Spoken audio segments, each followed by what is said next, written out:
Welcome everyone to the second episode of the Beyond Profitability podcast. In this episode, we're going to be going over strategic decision making. Before we begin, we'd like to say Ramadan Mubarak from our family to yours for all those who participate. And inshallah, this month is full of blessings, and may Allah accept all of our dua and all of our good deeds this month. Ameen. Ameen. Welcome, Mr. Hisham. Thank you. How's your month been? Fantastic. Ramadan is always a great month to be with the family and do ibadat and do the things that we always do in Ramadan. May Allah accept all our deeds in this holy month. Great to be back. So what are the people, for those who are just tuning in, what can they expect from this episode?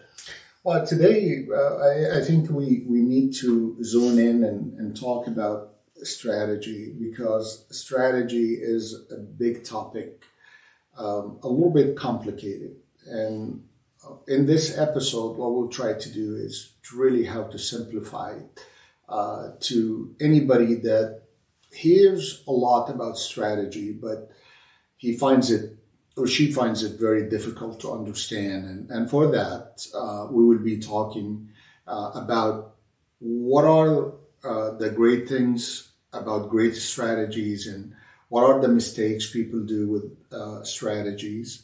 Big companies, by the way, not just individuals. And what are the things that we should avoid or mistakes that we should do or should not do when we speak about strategy. And then when we strategize and we start doing strategic planning, we'll also how we simplify strategy to a simple owner of a business or a manager of a business or an executive of a business. That's basically what we'll be talking about today. So my first question for you today would be, how do top executives, in your experience, how do they go about decision making? What is the process that goes behind it? Is there extensive planning? Is it more of an on-the-go type of thing? So if you could expand on that a little bit.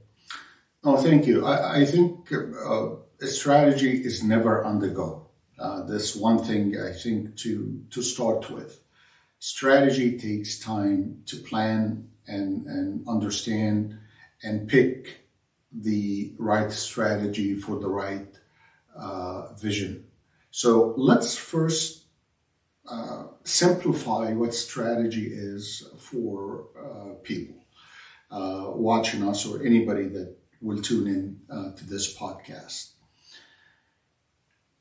When we teach strategies or we learn about strategies in college, it's very complicated academically to understand. And Michael Porter is one of the great professors in Harvard that he talks a lot about strategy and how you can simplify the strategy. For that, I was speaking to a group of businessmen back then, young businessmen, maybe years ago. And the question came, we feel always that we do not understand. We hear a lot about strategy, but we do not understand strategy as simple as we possibly can because we feel it's very complicated.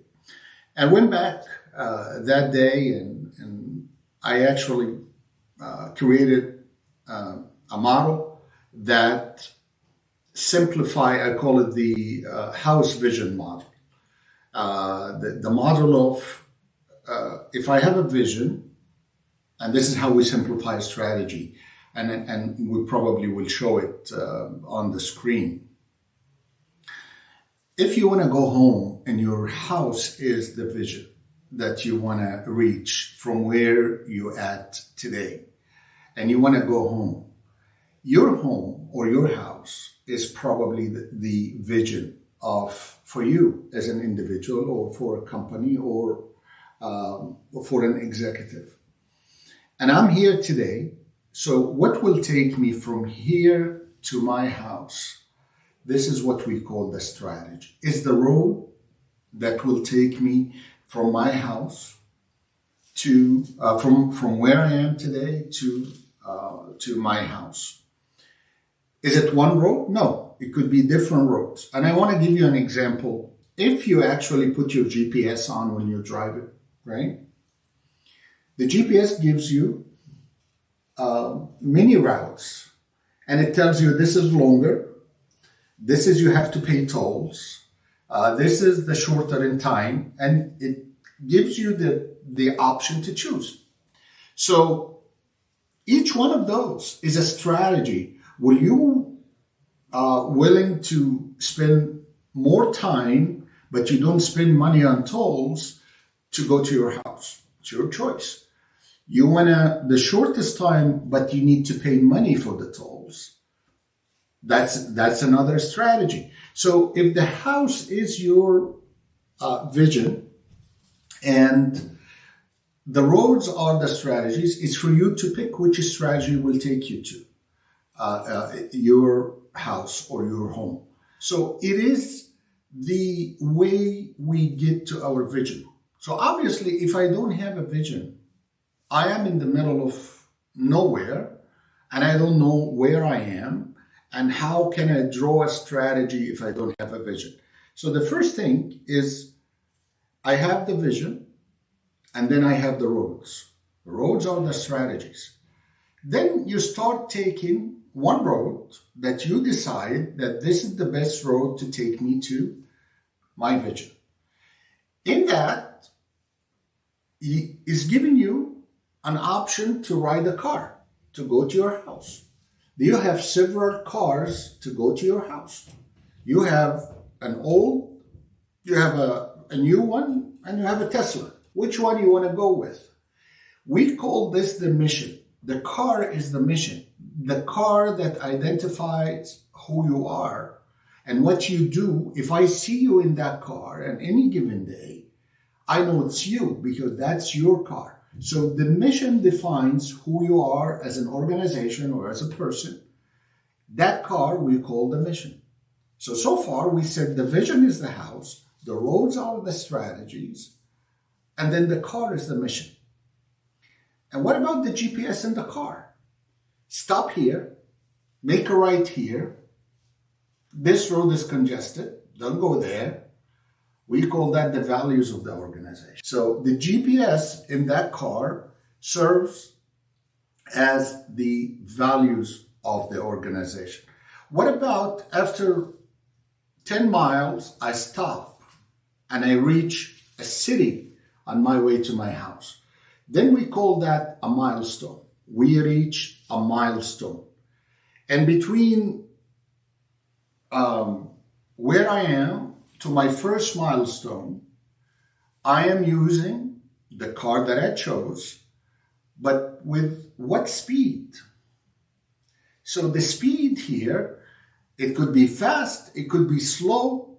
Then we call the speed is the tactics or the short-term goals that we use. I could be very fast, I could be very slow. So in order for me to drive that car efficiently to reach the first milestone, we call from the first milestone to my first position, we call that a tactic. Anything we do in that is tactic. And a lot of people ask the question, is tactical actions our strategy? And the answer is no. Because a strategy, you can dice it into tactical, but we call that tactics, but we don't call it strategy. The strategy is I am on that road, 495 or 95 West. This road is my strategy. But the first few miles, I did a lot of things to get me to my first milestone, faster or slower, or I have to stop, to eat something or whatever. We call all of that tactics. So simplify, to summarize, that model that I created called the house vision model for strategy is really simplify things for people. If I today as a company or as an organization have a vision that I need to reach, let's say I want to double the business in 5 years. That's my vision. So it's very clear. How can I get to that? So to give example to people to really relate to what I just gave the example about. How do you do that? You have too many ways. You can increase the turnover of your current business. Let's say just because I'm a restaurant guy, I will take restaurants. Today I have 100 restaurants that I am managing, and I want to double the business in 5 years. Okay, then we are not going to open any more stores. We need to get the current business more efficient to double the business in 5 years. I can do that certain ways. What strategy I will take to double the business if I am not going to open any more stores? Am I going to increase the revenue for each restaurant? How I will do that? How will I do that to reach a double in 5 years? Will I add items to the menus? Will I add in the same restaurant another vertical segment of the business?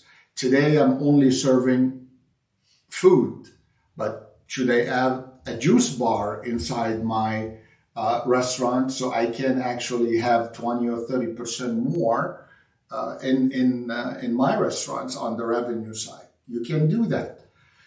Or somebody else will come and increase prices. I'm going to increase my prices slightly for the next 5 years to, overcome or counter the inflation, and therefore I will reach that. I will ask my people to actually suggestive sell more, so I'll increase my average guest check in each restaurant for each customer. So there's so many ways, but what is the strategy? These are all tactics I just mentioned right now. But what is the strategy? The strategy is I will do, I need to double the business, and therefore I will use these tactics to double my business. But the strategy I'm taking is I'm going to add a vertical integration inside my restaurant. Okay? So somebody else will come and say, you want to double the business? We need to open another 50 restaurants in the next 5 years. That's a different strategy now. That's a growth strategy by adding more. Somebody else will come and say, you know what? We only exist in this town. We may not go geographically to a different town. So now I'm going to expand geographically to a different town. So all of these are different strategies that I will take one of them. Some people combine. Some people will say, I will do some of the first, and then I will do some of the second, which I will open some restaurants, and I will increase the revenue, which we call the same store growth, from the existing restaurants. So you can combine strategies. Yes, you can, as long as you are not sending the wrong message to consumer. Meaning, if my core business is food, I don't want to create a clothing restaurant inside my my restaurant, right? So now I am not sure what business I am in. So to answer your question, so this is what I just said now is kind of how you simplify a strategy for people. So if our sales is down today, whatever business we are in, and I call the marketing manager and said, listen, we need to do something now to actually, our sales is declining. We need to do something tomorrow. I need an offer tomorrow or a campaign tomorrow. That's not a strategy. This is a tactic, that a marketing tactical campaign that I will do to increase sales. I'm going to do an offer. I'm going to do buy one, get one, whatever I'm going to do. I'm going to have a reduced price on some of the products I'm selling. So that's a tactical. But that does not change what business I'm in, what position of my company I am actually in. And the hardest thing, before you do anything, any executive, any CEO, he or she, they have to answer a very specific question, very important, crucial question. What business are we in? This is the hardest question that a lot of people don't get it. What business are we in? If you answer this right, then this will dictate everything that you do from now on to reach your vision. So you're gonna tell me, okay, tell me a story, or what does that mean? I'm gonna ask you a question. What business is Rolex in? I think we've had this conversation before, so I'll probably give the answer that he's going for. But you're selling an image. You're not necessarily selling watches. Right. You're selling status, and you're selling someone's image. Because you can buy a Casio that is identical to the Rolex, but that's not what you're selling. Right. But what business is Rolex in? The status business. That's my answer. The business to increase your status or to increase your image. So you are in the luxury image business. There we go. Yeah, exactly. So you are in the luxury image business. Yes. Okay, let me ask you this now. If you go inside the Rolex watch store and then you find Rolex is selling a watch that is worth $200, how you... Doesn't match. How do you There's feel? a disconnect. How do you feel as a customer then? What goes through your mind at that time? What is this? It's like if I came inside the store to buy a Rolex, I'm not gonna look at the $200 watch. Yeah, but by Rolex having a $200 watch inside the store, what did that do to you as a consumer? It's like, what the hell am I doing in here? This is underneath my pay grade. What did it do to Rolex credibility as an image luxury brand? Obviously went down. Okay, but will you say that what business Rolex is in, you don't know anymore? You are confused. Right. Are they a watch store? They sell watches? Mm-hmm. Or they are an image luxury store? Which one? So this is the confusion that now people start. I give a funny story about this, and this is an example I use a lot of time. Now let's take the opposite of that. You're walking in a mall, and you know these kiosks that they sell watches for $100 or $50 or $150, right? And then you find in the display a Rolex watch for $500. What do you, at this moment, what came to your mind? I would want the watch. I mean, from the perspective of you were going to the kiosk to get a watch, right? You would think, oh, this is a Rolex, right? I'm gonna want to get this Rolex. If you're coming into it with the perspective of walking into the Rolex store, that's a different scenario. But is any doubt inside you that there could be a fake? No, obviously, yeah, 100%. So the guy who's selling the watches for $200 and he sells Rolex for $500, I will not trust this watch. I will not buy it because he is not in the business of luxury watches. He is in the business of, everyday watches. So for me, I lost credibility to that person. It is exact same thing if I lose credibility when I go to a Rolex and I say, I found a $200 watch. So how if companies want to have a different tiers to increase sales. What do they do? So this is important. Smart companies, they do it differently. A lot of people don't know that Rolex actually have different brands, other brand that's much cheaper that they sell, but they don't sell it in Rolex store. They sell it outside in Macy's and all department stores and all of that. Did you know that Banana Republic and Gap and Old Navy are one company?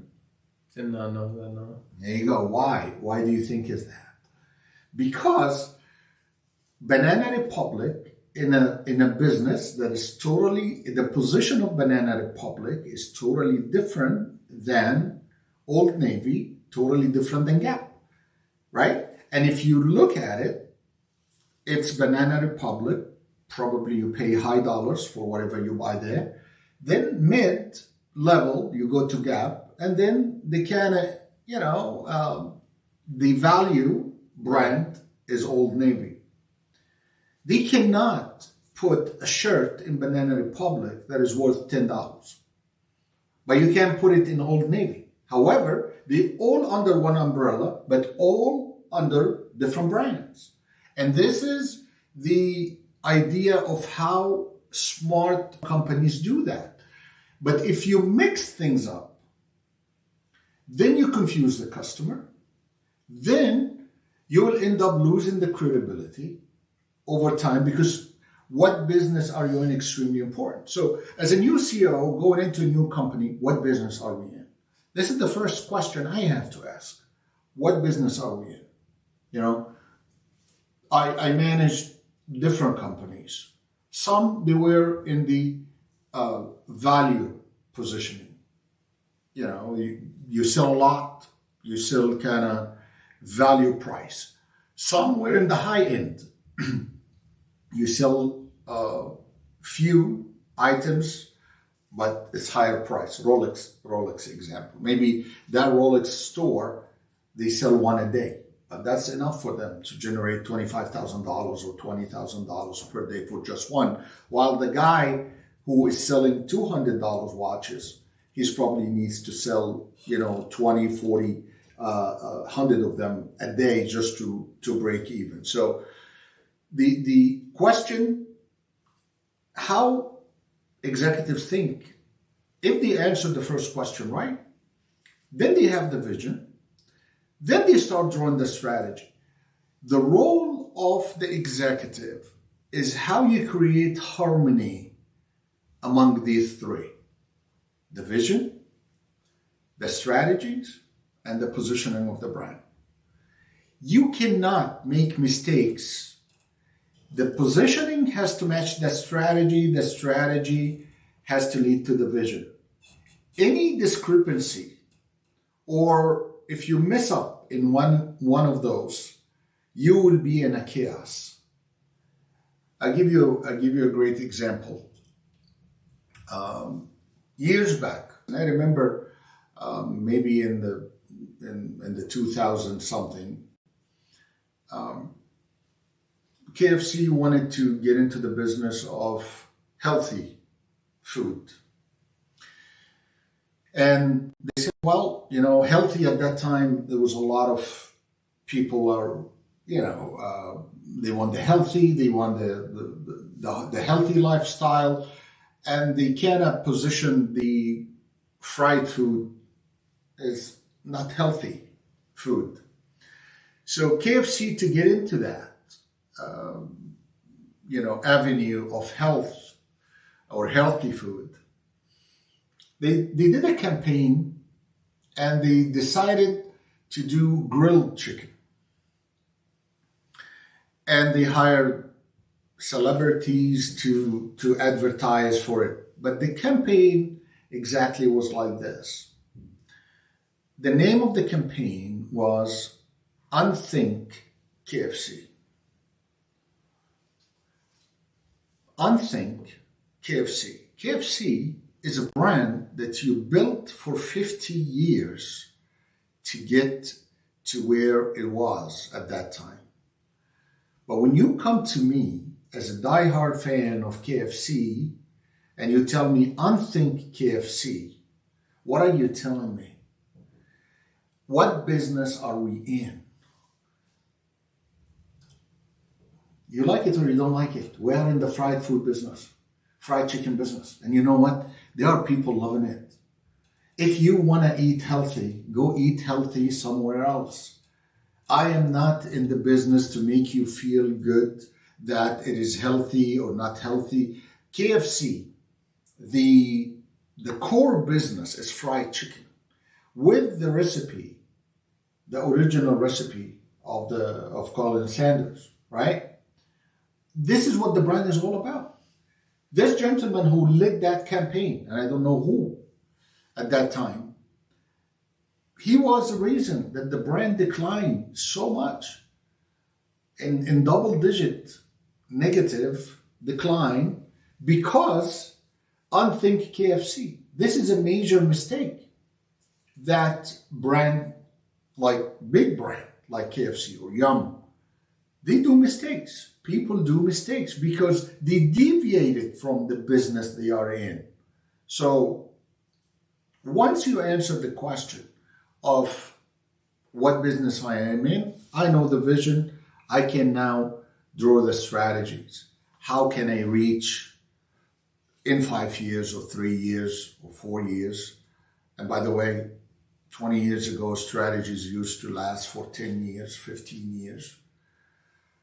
Because of the fast dynamics of the market now and the fast evolution of technology and all of that, the maximum strategy now for companies are 3 years probably, the most, and then you change, and then you get stuff like COVID, or you get stuff like macro elements that you cannot control. Then you need to stop the strategies and you switch to tactical.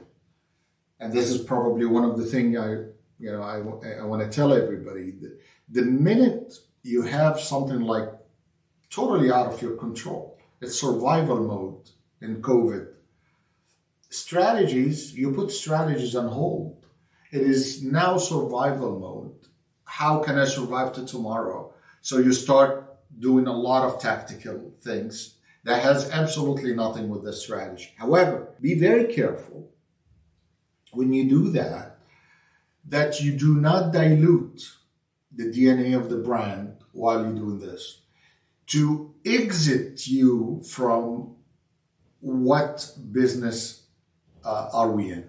So I hope I got to answer what are the steps you actually take to get to strategy, defining the strategy, and how to simplify it to people.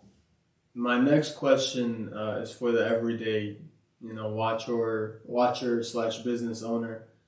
How can a business owner integrate strategic thinking, and how would you break it down step by step for somebody who wants to, lay it out on the board, strategically think for their brand, set goals? If you could expand a little bit more on that. So once, let me go back to my last point. Once you have the vision set up and you know exactly the goals, the final goal, usually the vision is the final goal. So you have goals along the way. It's going to take you 3 to 5 years to reach that. And each year you have goals to reach. So you start dicing the big goal into small goals. Mm-hmm. So the first thing after, and this is what we call, let's say in business, we do a budget every year, right? Because I know I want to double the business every in 5 years from today. I start dicing that number. Let's say today I am doing $100 million in sales. I want to do $200 million in sales in 5 years. So therefore, logically, I'm supposed to grow by $20 million a year, or I'm supposed to grow by 20% every year to reach to a $200 million. So now I will be focusing on what is the main strategy? Main strategy that as we will double our business in sales, we will double our number of outlets as well. So that's the strategy. Pure growth. You need cash, you need capital, you have it, you're absolutely fine with that. But and before I continue, I wanna make sure that people understand and clear on this. You cannot put unrealistic vision. You cannot say, I need to double the business in 5 years, but I'm not going to open any more stores. Which means you will probably grow the same store, or some people call it like for like growth, by 20% every year. While the GDP of countries are growing by 3 to 5%. So it means that you need either to have 20% more customers than the base customers you have today, or you're going to increase your prices by 20%. And even if you do that by increasing your prices 20% this year, what are you going to do next year? You cannot keep increasing prices every year. So if the vision is unrealistic, you probably need to go back and say, I don't think this vision is realistic. So let's just assume that the vision is realistic. And we chose the growth strategy for the business by opening more and more outlets. And we have the capital to do that. Then we start dicing the goals into 5 major goals. And then we take this goal for this year, for next year, let's say for 2025, and we said, okay, in order for us to do that, question number 1, let's go through a logical way of thinking now, the logical way of strategic thinking. Question number 1, do I have the resources that it can give me? I have the money, it's one of the resources, but do I have other resources to give me 20% growth? No, I don't. Do I have growth to give me 20% more units or outlets I'm going to open? If the answer is no, then you need to put that and dice it into, we need people. And then you say, what do we need to reach that, right? So that's from this perspective. I need people to get me the 20% this year. Question again, do we have the right people to get us outlets, new locations to open, or new restaurants to open? Do we have the team to do that? No, we don't. Then we'll probably need a team to do that. And therefore, you look at the organization from inside. And then you say, I need to prepare this organization physically and mentally. Physically, the number of people that they will take me to that growth. And mentally, do they actually buy into the fact that we can grow by 20% this year? If the team is not buying into the vision and is not buying into your strategy, right? Then you will have a problem because you are not going to keep up with the pace that you want to reach the 20%. So the mindset and the culture of the business has to understand all they need to get together.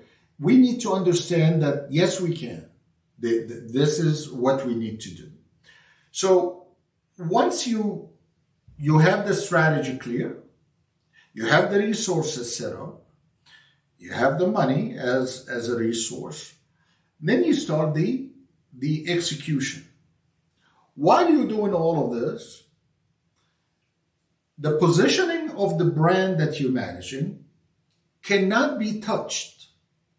Meaning, if I am known to be a brand that is famous for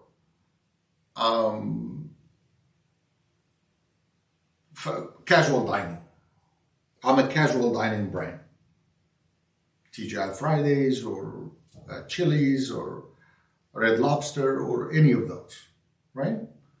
And I need to open 20 restaurants next this year. That's the 20%. What's my position? My positioning, I am a casual dining. Because of the pressure, can I go open in a food court as Red Lobster? Can I do that? The answer is no. Why? Yes, that will give you an extra unit, but no, it will actually dilute who you are as a casual dining brand. What is the difference? Let me ask you a question.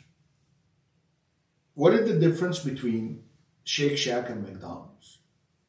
I would say McDonald's is a value company, so you get, value prices for a decent amount of food. Shake Shack it's a weird company for me. It's kind of like the designer burger. There's actually a trend now on TikTok they call it the millennial burger place, right? And so it's kind of a meme. It's like a joke on the internet where people will charge you insane amounts of insane prices for a burger. Doesn't come with fries, doesn't come with a drink, so you get like a decent meal. That's why I call it the designer burger. With the drink runs you about like $35. If you want to have an enjoyable experience at Shake Shack, that's the minimum amount of money you need to spend. So that's the difference for me personally.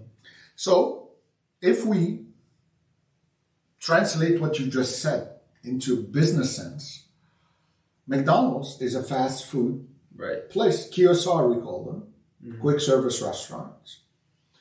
It's value, it's convenient, you find it everywhere.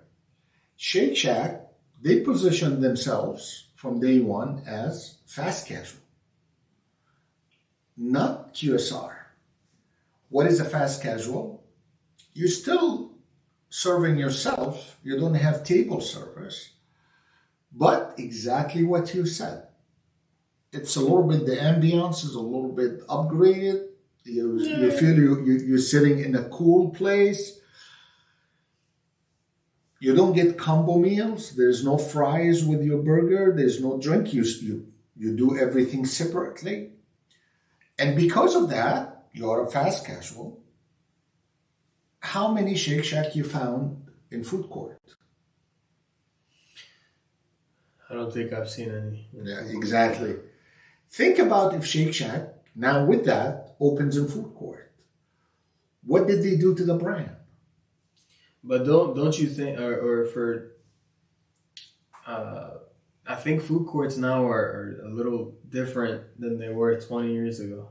Well, I do agree, but you just answered the question. You said, I never seen Shake Shack. It's about the perception of being in a food court. You are perceived as a QSR. And the minute you are perceived as a QSR, you cannot charge $15 for a burger by itself. So in order for me to do that, I have to be outside of the food court. Where you find sometimes that Shake Shack is coming outside of the food court, maybe right before the entrance, and they open a standalone store. Why? Because this is what business are we in. They don't want to mix it up. So when you're doing the strategic planning, make sure that everything that you do to achieve these goals does not touch the DNA and the core business of the brand. The minute you do that, you dilute it and you create confusion in customers' mind, right? If you are in a coffee shop, right? If you are in a coffee shop and then you found, you're serving McDonald's stuff in a coffee shop, does that create a confusion? There's a disconnect. There is a disconnect. There is a disconnect. You can have food, but food that matches the coffee shop environment. Right. It matches the elegance of a coffee shop. What you should, it's a coziness, the ambience, the decor, the whole thing the food has to actually match with this. And it's a great, when I speak in conferences and stuff, I always ask this, and I get a lot of laughs on this. I tell people, brands are like people. They have personality, right? So, if I want you to close your eyes and picture IBM as a person. Picturing. What does he look like? What is he wearing? No, he's wearing a suit, 100%. He's wearing a suit. Mm-hmm. Okay. Carrying probably a briefcase. So he looks like a banker, right? A banker with three-piece suit, right? Okay. And a tie and all of that, right? Now, I'm going to ask you to picture the same thing for Apple. I would probably like a turtleneck, round glasses. I'm thinking of Steve Jobs right now. I'm describing Steve Jobs. No. But someone, kind of nerdy, someone cool. Maybe in short. I'm just thinking of Steve Jobs. That's why. That's absolutely fine. But this is exactly the answers I get. How and the brand made you think that way. If how, and I get this a lot of time, many times. IBM has to be a suit. But one time somebody told me Apple is like a person with shorts and flip-flops and, wearing a t-shirt and, cool dude. And this is exactly how the brand made you perceive the brand that way. Like you said, well, I'm just describing Steve Jobs. But in reality, brands are just like that. So imagine when you mix things up and you don't stick to the core business or the DNA of the brand, you confuse the heck out of people. And you start losing consumers and you start losing customers. And I think the next podcast, we will talk about what I call the profitability paradox. What is a profitability paradox? Is when you do so many things right, but nothing flows down to the bottom line. You do a lot of efficiencies, but you don't flow money to the bottom line. So let me go back to your question. So once we finish with the vision and the short goals and the strategy and the resources, and we have all laid out, and we make sure that we do not touch the core and the personality of the brand and the positioning of the brand. Now we bring people to tell them how we execute. And we start executing. So this will be our final question for the episode. You spoke a little bit about determining the business that you're in. How do you determine, as someone who's starting a business, which category you fall under? How do you determine that early on? Well, early on, Michael Porter, as I mentioned, he's a professor in Harvard, and he's probably one of the greatest when it comes down to strategy. He mentioned that any business in the world, it falls under one of three categories.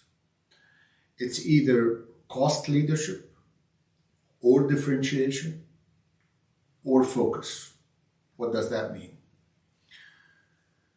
Cost leadership, let's just take, I'll give you examples so people really can understand. Most restaurants in QSR business are on the cost leadership side. You don't eat a steak in McDonald's for $20, right? So it's on the cost leadership, which is a value business. I am lowering my cost.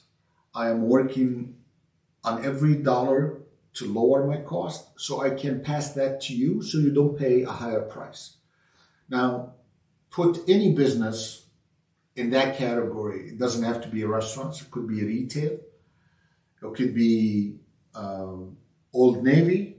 It could be the dollar store that you go in and you buy things for $1, and so on and so forth. The second is the differentiation. I am not like anybody. I am a little bit different. So as a consumer, you will pay for that differentiation. So I'm going to serve you on a table. I'm going to have a nice, cozy ambience. I'm going to have a host for you to greet you when you come in. I'm going to serve you some great food that you will pay for. So now I differentiated myself a little bit, and you as a consumer, you will start paying for that, right? However, there are a lot of people said all restaurants are under cost leadership. Yes, all restaurants, because the margin is very slim. You need to be watching cost. But which one you will fall under is a cost leadership. Maybe it's a cost leadership, and then your branch differentiation from it, which I took the example of a casual dining, and McDonald's and TGI Fridays, for example. So this is a cost, and TGI is a little bit differentiation, right? However, TGI Fridays still have to watch cost because the margin is not that great. Rolex is in the differentiation. The guy who's selling watches in the mall is under cost leadership because he's selling you a $100 watch. So he needs to watch cost. He's operating out of a kiosk. And then the third one is focus. The focus is you do one thing and you do it so good. And the example we always give is a company that all they do is printers for computers. That's all they do. Just a printer for a computer. That's focus. That's all they do. That's their business. And you do it so good. So therefore, people will come to you because of the credibility and because how good you are at what you do in terms of your business. You're very focused on it. Any business that comes to your mind, where do you put it? It has to fall under one of the three. The crucial thing, now never at any given time, when you are under one strategy or one under strategic category, mix things up from other two. Don't be on the differentiation and you look like you are on the cost leadership. Great example of this. And let's stick to the casual dining. If your steak in the casual dining that you get, let's say, from New Zealand, and you have the top perfect steak that people come to you because how good your steak is, and you ran out of steak, don't go to the market and get a cheap steak and now you put it on your menu. You do it because, that's expensive. The New Zealand is very expensive. Well, the customers are paying. The minute you switch, and you switch to the cost leadership because you want to save on that.